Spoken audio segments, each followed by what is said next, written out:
नमस्कार, आप देख रहे हैं लोक दृष्टि न्यूज असम। सुरों के जादूगर महान पार्श्वगायक और अभिनेता किशोर कुमार की 97वीं जयंती के अवसर पर मंगलवार सुबह शिलचर में उन्हें भावभीनी श्रद्धांजलि अर्पित की गई। किशोर कुमार फैंस क्लब शिलचर के तत्वावधान में आयोजित कार्यक्रम में बड़ी संख्या में प्रशंसकों और गणमान्य लोगों ने भाग लिया।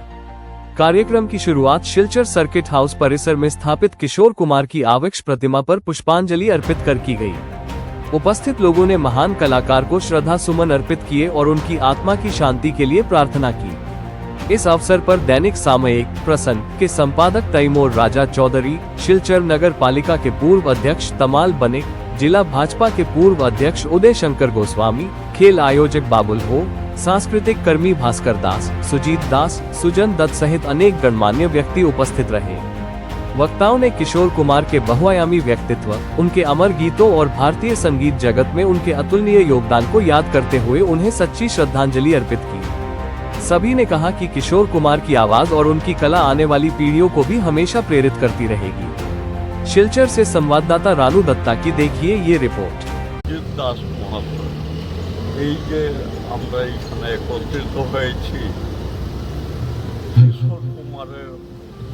জন্মদিনে এই জন্মদিনটা মানে একজন এত মহান ব্যক্তিত্বের জন্মদিন, যেটা ভারতীয় সঙ্গীতের একজন কর্ণধারী বলা যায়, যাকে ইনবোর্ন, যার মধ্যে মানে গানের প্রতিভা ছিল, সেই যে মানে কিশোর কুমারের প্রতিকৃতিতে এইখানে যে মাল্যদান আজকে করা হয়েছে, এইখানে আছেন আমাদের এই সংস্থার সভাপতি তৈমুর রাজা চৌধুরী।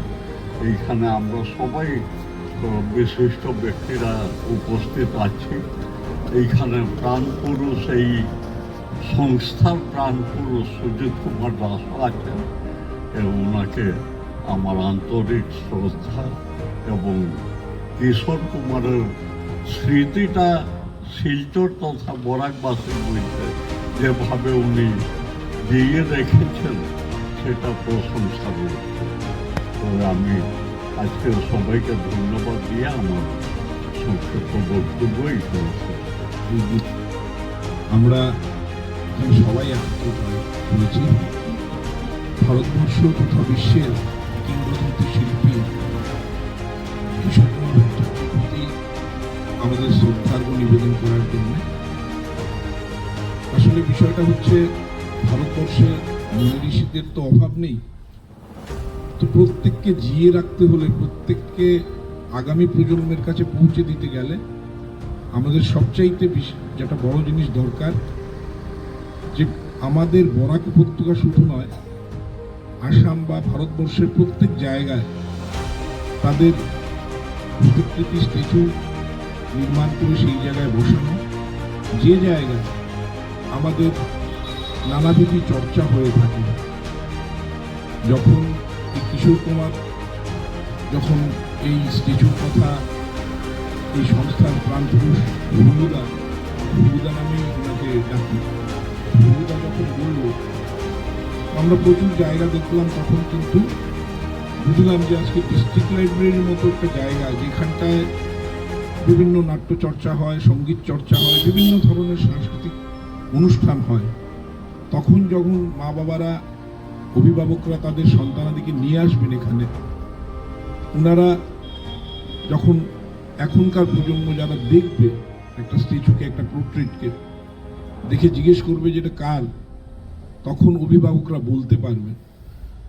যদিও ছড়িয়ে ছিটিয়ে আমাদের বরাক উপত্যকার, আমাদের শিলচর শহরে বিভিন্ন জায়গায় স্ট্যাচু রয়েছে, কিন্তু একত্রিতভাবে একটা জায়গায় থাকলে খুব সুন্দর হয়।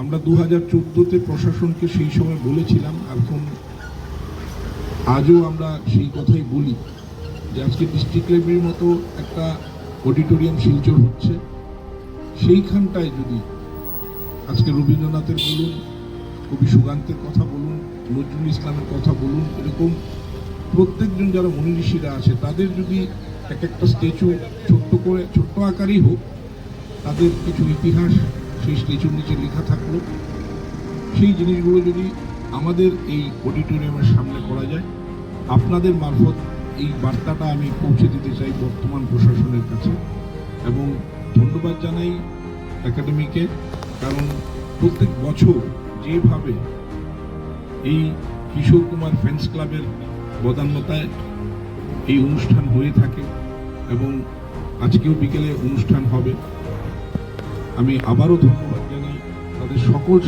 সদস্যদের, এবং আমার বক্তব্য আমি এখানে শেষ করছি।